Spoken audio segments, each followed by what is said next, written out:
സർക്കാർ PM ശ്രീയുമായി ബന്ധപ്പെട്ട് എടുത്തിട്ടുള്ള തീരുമാനം ലീഗിനെ ആകെ ബുദ്ധിമുട്ടിലാക്കുന്ന ഒരു സാഹചര്യം ഉണ്ടായിട്ടുണ്ടോ? ഞങ്ങൾ ആ വിഷയത്തിൽ അഭിപ്രായം പറഞ്ഞതാണ്. ഞങ്ങൾ എന്താണോ ഞങ്ങളുടെ മുൻകാല നിലപാട്, അതേ നിലപാട് തന്നെയാണ് മുന്നോട്ട് പോകുന്നത്. ഇതിൽ ഇപ്പം ഫണ്ടുമായി ബന്ധപ്പെട്ടിട്ടുള്ള പ്രശ്നങ്ങളാണ്. PM ശ്രീയിൽ ഒപ്പുവെച്ചത് ആരാണ് എല്ലാവർക്കും അറിയാം. അതിൽ യാതൊരു രൂപത്തിലുള്ള സംശയത്തിനും ഇടയില്ല. PM ശ്രീ എന്ന് പറയുന്ന പദ്ധതിയിൽ അന്നത്തെ സംസ്ഥാന സർക്കാർ, പിണറായി വിജയൻ സർക്കാർ ഒപ്പുവെച്ചിട്ടുണ്ട്. ആ ഒപ്പുവെച്ചത് എന്തുകൊണ്ടാണ് അവരുടെ സഖ്യകക്ഷികളോട് പോലും പറയാതെ ഒരു രാത്രിക്ക് ആ രൂപത്തിലുള്ള ഒരു ഇടപെടൽ നടത്തിയത് എന്നുള്ളത് നമ്മളൊക്കെ വളരെ സംശയത്തോടെ ചോദിക്കുകയും അതിനെതിരെ സമരം ചെയ്യുകയും ചെയ്ത ആളുകളാണ്. പക്ഷേ ഇന്ന് ഇവർ പറഞ്ഞുകൊണ്ടിരിക്കുന്നത് SSA ഫണ്ട് ഉണ്ട്. ആ SSA ഫണ്ട് ഞങ്ങൾ ഈ PM ശ്രീ വിഷയത്തിൽ ഇടപെട്ടാൽ ഇതിൽ നിങ്ങൾ പിന്നോട്ട് പോവുകയാണെങ്കിൽ നൽകില്ല എന്നുള്ളതാണ്. അപ്പം തീർച്ചയായിട്ടും ആ വിഷയത്തിൽ ബഹുമാനപ്പെട്ട ഞങ്ങളുടെ നേതാക്കന്മാർ കൃത്യമായ നിലപാടെന്ന് പറയുമ്പോൾ അന്ന് ഏറ്റവും ശക്തമായ നിലപാടെടുത്ത KM ഷാജി പോലും ആ നിലപാട് പറയുന്നില്ല ഇപ്പോൾ. അല്ല, അതിൽ തീർച്ചയായിട്ടും അവരിപ്പം സംസാരിച്ചുകൊണ്ടിരിക്കും. ഇപ്പോൾ ഓൾറെഡി ഒപ്പുവെച്ചൊരു കാര്യമാണത്. അപ്പോൾ അതിൽ നിന്ന് ഇനി എന്താണ് എന്നുള്ളത് സംസ്ഥാന സർക്കാർ വിശദമായിട്ടുള്ള വിശദീകരണം നൽകും.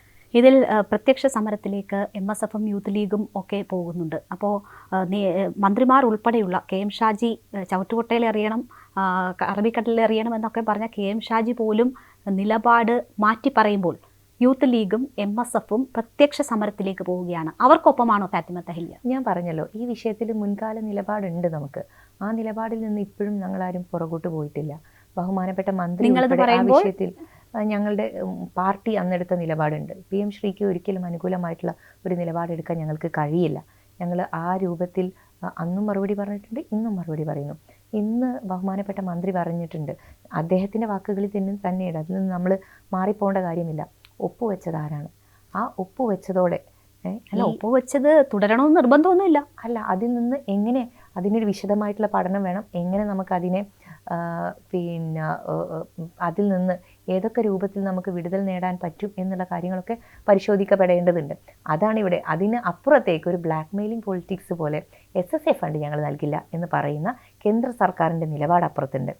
അല്ല, അതൊക്കെ തന്നെ ആയിരുന്നല്ലോ ആദ്യ സർക്കാരിനും ഇത് ഒപ്പിടേണ്ടി വരുന്ന സാഹചര്യം ഉണ്ടാക്കിയത്. അന്ന് പറഞ്ഞത് ഈ ഫണ്ടിന് വേണ്ടി അങ്ങനെ ചെയ്യരുത് എന്ന് പറഞ്ഞതാണല്ലോ ലീഗ് നേതാക്കൾ ഉൾപ്പെടെ.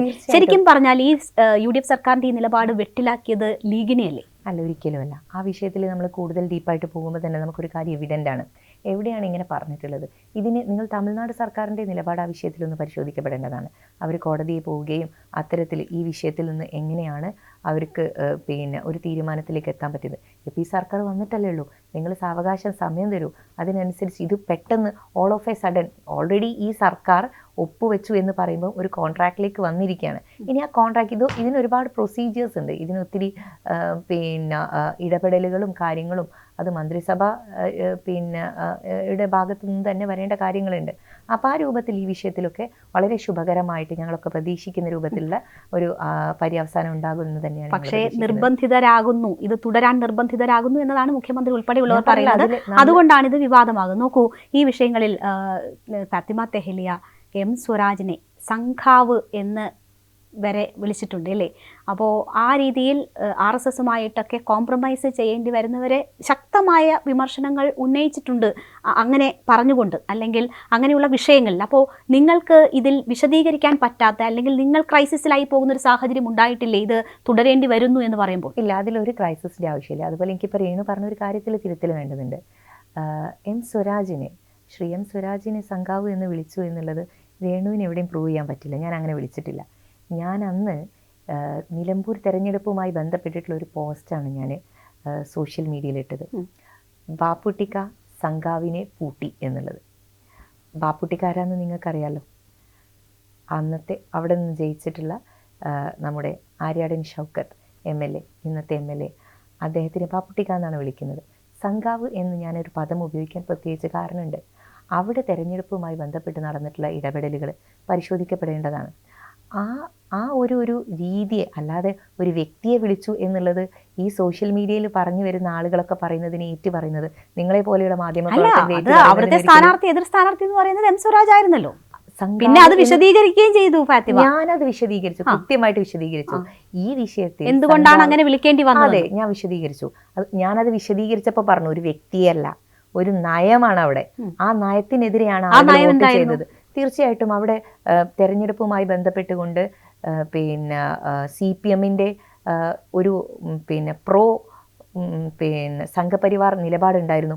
ആ പ്രോ സംഘപരിവാർ നിലപാട് തന്നെയാണ് അത്തരത്തിൽ സംഘാവ് എന്ന് വിളിച്ചത്. അത് അവിടെ മാത്രമല്ല ഉണ്ടായത്, അതിനു മുമ്പ് നടന്നിട്ടുള്ള പാലക്കാട് അതേ ആരോപണങ്ങളാണ് നിങ്ങൾക്ക് നേരെ ഉയരുന്നത് ഈ PM ശ്രീ വിഷയവുമായി ബന്ധപ്പെട്ട നിലപാടുമായി ബന്ധപ്പെട്ടുകൊണ്ട്. ഞാൻ പറയുന്നു, ഞങ്ങൾ അന്ന് എടുത്തിട്ടുള്ള നിലപാടിൽ നിന്ന് പുറകോട്ട് പോയിട്ടില്ല.